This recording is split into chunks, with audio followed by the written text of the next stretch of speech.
NGT और supreme court के guidelines के अनुसार आप कचड़ों को जला नहीं सकते।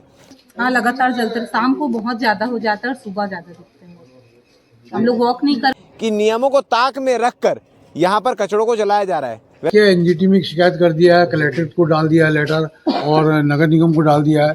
स्वास्थ्य अधिकारी से बात भी लगातार बात हो रही है, हर 2-3 हफ्ते में मिलने जाते हैं कि उसके अंदर से जो केमिकल्स निकलते हैं, जो केमिकल्स रिलीज होते हैं, वो लोगों के लिए काफ़ी हानिकारक है। सच मानिए कि यहाँ पर खड़े होना भी काफ़ी परेशानी की बात है, क्योंकि आप देख सकते हैं किस प्रकार से चारों ओर धुआं ही धुआं दिख रहा है। केमिकल्स हैं, ये हवा में घुलकर आपकी सांसों तक पहुँचते हैं और उसके बाद कई प्रकार की कैंसर जैसी बड़ी बड़ी बीमारियों का कारण भी बनते हैं। मगर वही सोर्स है, वो हमारे लिए नहीं है, ये पूरा कैलाश उसी लेवल से मेंटेन होता है। कि जो एसी में बैठे अधिकारी हैं, जो एसी में बैठकर ये फैसला करते हैं कि कचरे को कहाँ डंप करना चाहिए, उसका निष्पादन कहाँ पर होगा, क्या कुछ चीज़ें होगी, उनके मकानों को, उनके सरकारी मकानों को इस कचरे के अंबार के आसपास बनाना चाहिए, ताकि जब उन्हें परेशानी होना तो आम जनता को परेशान होने से पहले सारी समस्याओं का हल हो जाए। तस्वीर में जिस दृश्य को आप देख रहे हैं, ये हिडन प्लेस ऑफ भिलाई, यानी भिलाई का वो खूबसूरत जगह जहां आप आज तक ना आप आए होंगे ना देखे होंगे। हमारे घरों से जो कचरे को निकाला जाता है, जिसके लेने के लिए तमाम सफाई कर्मी आते हैं, नीला डब्बा, हरा डब्बा, तमाम चीज़ों की ढकोसलेबाजी होती है। ढकोसलेबाजी इसलिए कही जा रही है क्योंकि कचड़ों का सेग्रीगेशन अपने घर से तो करके दिया जाता है, मगर SLRM में जो सेग्रीगेशन होना चाहिए वो होता है या नहीं होता, इस पर सवाल खड़े होते हैं। फिलहाल तस्वीर में जो आप देख रहे हैं, ये कचड़ों का पहाड़ है। मतलब समतल भूमि, बराबर ज़मीन पर इतने कचड़े डाल दिए गए हैं जो इस प्रकार से पहाड़ बन चुका है। और इससे बड़ी बात यह है कि नियमों को ताक में रखकर यहाँ पर कचड़ों को जलाया जा रहा है। वैसे मैं बात करूँ अगर भिलाई निगम की, तो किसी प्रकार के नियमों को फॉलो करते हुए दिखाई नहीं देता है, हर नियमों की धज्जियाँ उड़ाते दिखाई देता है। और वही चीज़ें यहाँ भी दिख रही है। एनजीटी और सुप्रीम कोर्ट के गाइडलाइंस के अनुसार आप कचड़ों को जला नहीं सकते। इसके पीछे भी वजह है। कुछ समय पहले, कई सालों पहले, जब छोटे छोटे जगह कचड़ों को जलाया जाता था, तब कचड़े उठाने के लिए एक टीम का गठन किया गया, जिसके बाद झिल्लियों को, प्लास्टिक को मुख्य रूप से जलाने से मना किया गया। और उसको मना करने के पीछे वजह यह है कि उसके अंदर से जो केमिकल्स निकलते हैं, जो केमिकल्स रिलीज होते हैं, वो लोगों के लिए काफ़ी हानिकारक है। तमाम प्रकार के जीव और जंतु दोनों के लिए हानिकारक है, चाहे वो इंसान हो, चाहे वो बेजुबान जानवर हो, क्योंकि ये जो केमिकल्स हैं ये हवा में घुलकर आपकी सांसों तक पहुँचते हैं और उसके बाद कई प्रकार की कैंसर जैसी बड़ी बड़ी बीमारियों का कारण भी बनते हैं। मगर उन कचड़ों को सेग्रीगेट करके एक जगह लाने के बाद जब यहाँ इसे जलाया जाएगा तो भी ये हवा में ही घुलेंगे, तो भी ये जहर ही बनेंगे। और इस प्रकार के जहर लोगों के लिए हानिकारक ही नहीं, जानलेवा भी हो सकते हैं। क्योंकि कैंसर एक ऐसी बीमारी है जिसके बारे में आपने, हमने, सबने सुन रखा है कि कितनी घातक बीमारी होती है।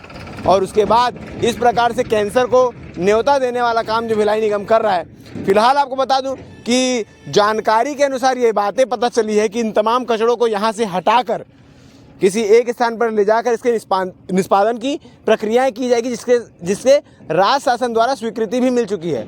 और अब ये ठेकेदार की जिम्मेदारी है। मगर यहाँ पर कचड़ों को हटाने से पहले कचड़ों को जलाने का काम शुरू हो गया है। तमाम प्रकार के जहर भिलाई के हवा में घोलने का काम शुरू हो गया है। और इतने बड़े इलाके में तमाम चीज़ें हो रही है। आसपास के 50 से 100 मीटर की दूर पर तमाम रहवासी इलाका है, लोग यहाँ पर रहते हैं और इसी शुद्ध वातावरण को, इसी शुद्ध हवा को अपने जहन में घोल रहे हैं। और घोलने के बाद बीमारियों की वजह जो बोला जाए वो ये कचरा ही है, जो यहाँ के लोग ज़्यादातर बीमार पड़ रहे हैं। और इसके लिए नगर पालिका निगम भिलाई के ना महापौर कुछ कर रहे हैं, ना कमिश्नर कुछ कर रहे हैं, ना ही स्वास्थ्य अधिकारी कुछ कर रहे हैं, ना ही जिम्मेदार लोग कुछ कर रहे हैं। अब इस प्रकार की चीज़ों के लिए जिम्मेदार कौन है? ये क्या यही प्रक्रिया है कचड़ों के निष्पादन करने का? नियम के अनुसार जो नियम कहता है कि बड़े बड़े फैक्ट्रियों में, खासकर सीमेंट फैक्ट्रियों में इन कचड़ों को ले जाना है, जहां 2400 से ज़्यादा डिग्री सेंटीग्रेड पर कचड़ों को जलाया जा सके और किसी प्रकार के कोई धुआं या किसी प्रकार के कोई केमिकल रिलीज ना हो, इतनी ज़्यादा तापमान पर कचड़ों को जलाना है। मगर ये मामूली सा माचिस मारकर जलाते हैं और तमाम आप देख सकते हैं कितने धूल, धुएँ, धक्कड़ और ये जो जहर निकल रहा है। तस्वीर के माध्यम से हमने आपको निगम के जो कारनामे दिखाए, उस कारनामों से प्रभावित होने वाले लोग भी यहाँ पर मौजूद हैं, क्योंकि वहाँ से जो हमने आपको कॉलोनियाँ दिखाई थी, जो बस्तियाँ दिखाई थी, जहाँ पर लोग परेशान होते, जहाँ तक वो केमिकल युक्त धुआं पूरा पहुँचता है, वहाँ के लोग यहाँ पर हैं। और पहली बार नहीं है ऐसी चीजें, ये शिकायत भी कर चुके हैं, चाहे वो एनजीटी में हो, चाहे वो नगर निगम में, मगर शिकायत का कोई हल मिला नहीं है। महिलाएं हमारे साथ मौजूद है। आप लोग कितने सालों से यहाँ रह रहे हैं? और ये धुएं का जो मंजर है, कब से यहाँ पर हावी हो रहा है? जब से आए तब स्टार्टिंग से ऐसी है? क्या क्या परेशानी आप लोग को होती है, क्योंकि आप लोग रहते हैं घर में? तबीयत तो खराब होता ही है, खांसी वासी होता रहता है, बच्चों का आने जाने की भी परेशानी होता है, रोड भी ठीक नहीं है, कच्चा है सड़क भी। बिल्डर को बोलने से बिल्डर तो ध्यान देता ही नहीं है। इसको लेकर शिकायत की है आप लोग? हाँ करे है ना। क्या क्या कह रहे हैं निगम वाले इसको शिकायत के? तो समय लगेगा बोल रहे हैं काज को सर। कितना धुआं यहाँ पर उठता है दिन रात, और लगातार कंटिन्यू जलते ही रहता है? हाँ लगातार जलते हैं। शाम को बहुत ज्यादा हो जाता है और सुबह ज्यादा दिखते हैं। हम लोग वॉक नहीं कर पाते, बहुत बहुत धुआं होता है। ठीक है, आप लोगों ने शिकायत भी की थी? शिकायत किया, एनजीटी में शिकायत कर दिया है, कलेक्ट्रेट को डाल दिया है लेटर, और नगर निगम को डाल दिया है। स्वास्थ्य अधिकारी से बात भी लगातार बात हो रही है, हर 2-3 हफ्ते में मिलने जाते हैं। वो इन्होंने लास्ट पॉइंट ये बताया है कि ये हो सकता है कि 1.5 साल में आपका कंप्लीट का खर्चा निकल जाए। लेकिन सबसे बड़ी प्रॉब्लम यही है कि पानी जो हमारा रिसोर्स है, पानी का वही एक रिसोर्स है, और उसी खराब कर रहे हैं। वहाँ कचरा डाल करके पानी स्प्रेड कर रहे हैं, वो नहीं होना चाहिए। वो मुरम के साथ मुरम से भरते तो कम से कम हमारा पानी बच जाता। बाकी कचरा का तो वो लोग जो भी सेग्रीगेशन करना है करने दीजिए, कोई दिक्कत नहीं। अभी इतनी सारी पब्लिक रहती है, 250-300 का बगल में जो तालाब मौजूद है वहीं से पूरा वही सोर्स है, वो हमारे लिए नहीं है। ये पूरा कैलाश उसी लेवल से मेंटेन होता है। तो अगर पानी दूषित होगा तो कैसे जी। और 2014 से मैं खुद भी रह रहा हूँ, ये धुआं का तो पहले यहाँ धुआं था। इसको जब यहाँ से हल्ला गोला किया तो उन्होंने उठाया, उसको पीछे डाल दिया। यहाँ नीलगिरी के पेड़ को ऐसे दिखाई नहीं दिया।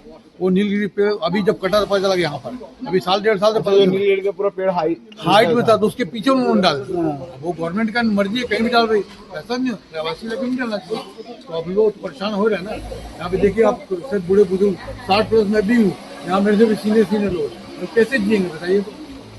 यहाँ पर जैसा लोग बता रहे हैं कि हवाओं के साथ साथ जो है वो पानियों में भी जहर घोलने का काम किया जा रहा है। जो तालाब आपने देखा, वहीं से यहाँ के लोग सब पानी पीते हैं, और वो कचरा उस तालाब के इतने पास है कि पूरा कचरा तालाब में भी जा रहा है। और जाने के बाद लोगों को हवा और पानी, जिन 2 चीज़ों के सहारे लोग जीवित रहते हैं, वो दोनों चीज़ों को दूषित करके उनके रगों में जहर घोलने का काम किया जा रहा है। और मैं आपने देखा होगा किस प्रकार से यहाँ पर पूरा कचड़ों का पहाड़ बना हुआ है। और जब आसपास के रहवासियों से हमने बातचीत करने का प्रयास किया तो उन्होंने साफ तौर पर कहा कि अभी की जो स्थिति है वो काफ़ी अच्छी है, रात को स्थिति काफ़ी गंभीर हो जाती है, यहाँ रह पाना काफ़ी मुश्किल है। तो हमने सोचा क्यों ना रात को भी आकर देखा जाए कि आखिर किस परेशानियों का सामना करते हुए यहाँ के आसपास के लोग रह रहे हैं। और मैं यहाँ खड़ा हूँ, इस वक्त रात के 11 साढ़े 11 बज रहे हैं, और सच मानिए कि यहाँ पर खड़े होना भी काफ़ी परेशानी की बात है, क्योंकि आप देख सकते हैं किस प्रकार से चारों ओर धुआं ही धुआं दिख रहा है। तस्वीर में आपको स्पष्ट रूप से दिखाई भी नहीं दे रहा होगा किस प्रकार से यहाँ पर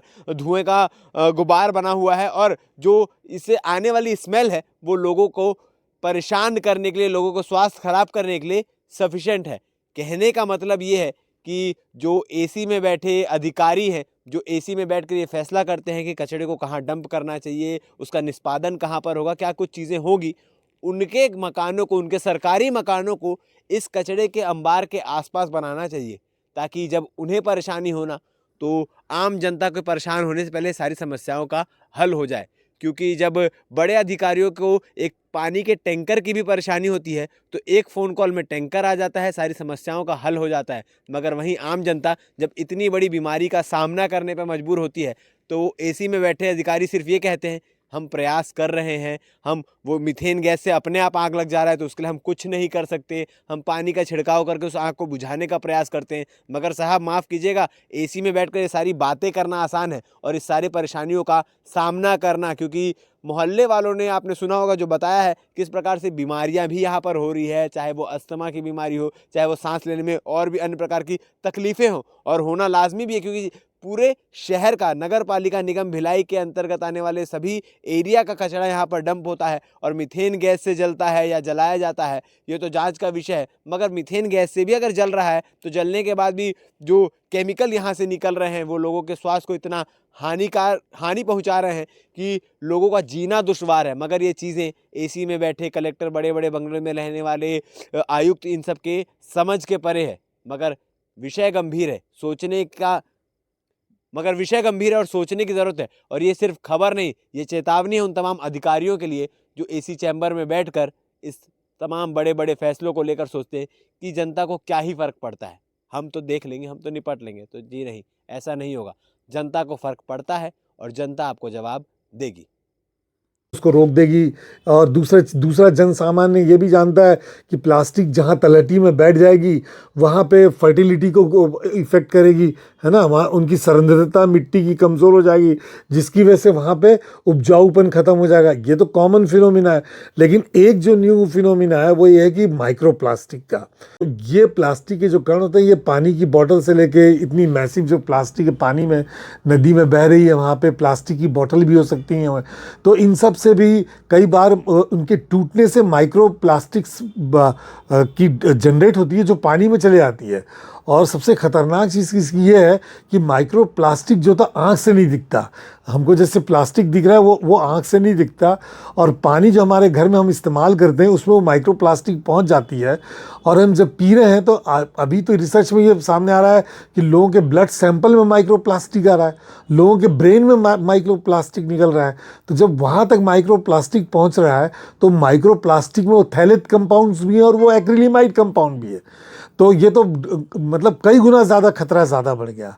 तो ऐसी स्थिति में जब हम लोगों को इस बात का ऑटोमेटिकली कुछ मीथेन गैस बनती है जिसके कारण आग लगने की बातें सामने आती रहती हैं। हमारे साथ जैसे ही ऐसी सूचना मिलती है तत्काल उसको हम बुझाने की कार्रवाई करते हैं। आज भी सूचना ऐसी आई है कि कुछ जगहों पर आग लगी है तो हमने स्प्रिंकलर सहित गाड़ियों को भेजा है और आग पर काबू पा लिया गया है। लेकिन मौके पर हम गए सर, वहाँ आग जो है वो काफ़ी दूर तक धधक रहा है। वहाँ के लोग बताते हैं रात होते ही विजिबिलिटी खत्म हो जाता है, तो लेकिन वो बार बार शिकायत करते हैं और कुछ हो नहीं पाता सर। इसमें उस जो भी कचरा वहाँ पर है उसके डिस्पोजल के लिए ऑलरेडी कार्रवाई किया जा चुका है और बहुत ही जल्दी वो कचरा साफ करके वहाँ पर हम लोग गार्डन इत्यादि बनाएंगे। तो उसके शिफ्टिंग का परमानेंट क्या जो है वो सॉल्यूशन नगर निगम के द्वारा किया जा रहा है? इसमें हम लोगों ने प्रॉपर निविदा कर लिया है और संबंधित जो निविदाकार हैं वो प्रॉपर डिस्पोजल करेंगे। उसमें से जो काम की चीज़ें होंगी उसको प्लास्टिक वगैरह निकालेंगे और मिट्टी इत्यादि है वो वहीं पर डंप करेंगे।